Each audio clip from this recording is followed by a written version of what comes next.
If you find yourself with a camera in your hand and want to learn how to use it, please subscribe to this channel, like the videos, comment below.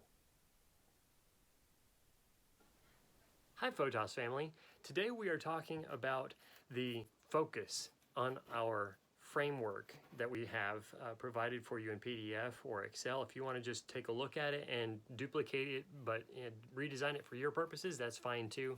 But focus is kind of in two parts as we outlined in that PDF. One is set by the aperture of your camera lens. Now, digital cameras that have a lens that does not detach. I was trying to find some other way to express that, but if your lens is permanently attached to your camera body, there may or may not be a diaphragm inside that lens, but the camera software may cause the camera hardware to approximate the look of the lens diaphragm changing aperture. It's going to make it look a little bit brighter or a little bit darker, but primarily the big change that Aperture is designed to affect is the depth of focus. Or if you look at it a little bit more clearly and you search it online, it'll be the depth of field. Now the depth of field is just talking about how much of your foreground is in focus, everything up here, and how much of your background is in focus compared to where it's supposed to be in focus in the midsection. So I took a picture of a leopard moth, and we've shown this on the channel a couple of videos before, but I took this on my iPhone, believe it or not, and I wanted this leopard moth to be in focus. Now this looks a little bit too contrasted on the camera right now because it's a little bit dark in my my studio with the lights set up and everything to light me and not everything around me, but see if I can, without throwing that around too much, kind of get a little bit of a better exposure. The leopard moth, I wanted to be in focus. It was okay if some of the leaf was in focus because the moth had landed on the leaf and I didn't want to cause everything else to be out of focus. That wouldn't exactly look right.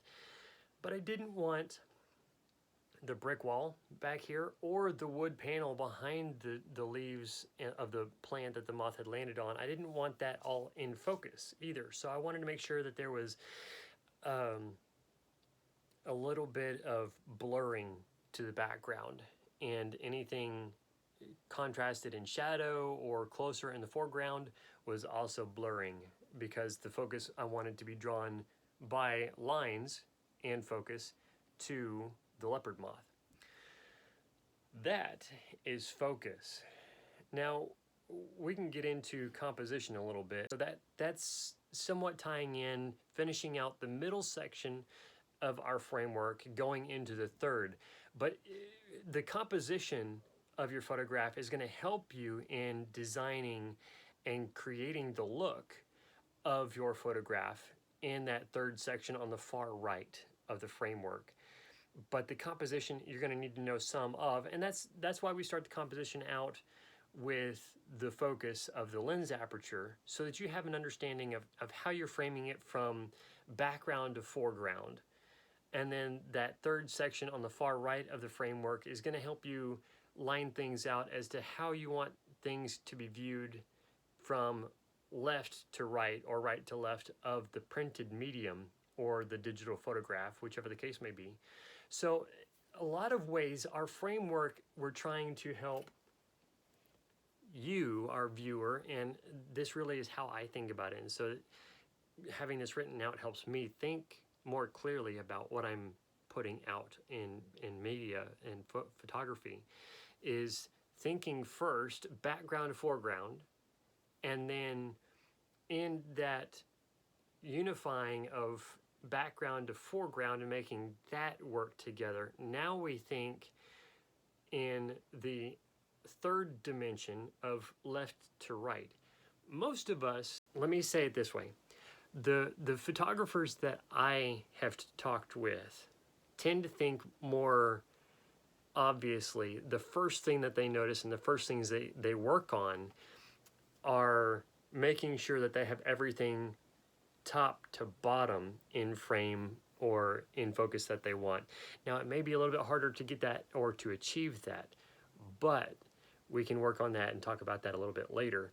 The two major things that we don't really think about and have a hard time grasping or thinking through are background to foreground. And I intentionally list background first to foreground, and then side to side, left to right, right to left. Those are very important so that we know where to place our subject from as close as we can to the camera or as far back in the background. We get them knowingly in the middle, and we can focus at their distance instead of focusing on the background only or on the foreground. This photograph here gives you an idea of what composition and focus does for your photograph. As interestingly enough, this is an iPhone photo too. I don't remember if I mentioned that or not, but to focus on the moth, I tapped my phone screen and made sure that the moth was not, you can see here, the moth is fairly contrasted. The head of the moth is very bright because the light from the outside is over top the plant and the moth.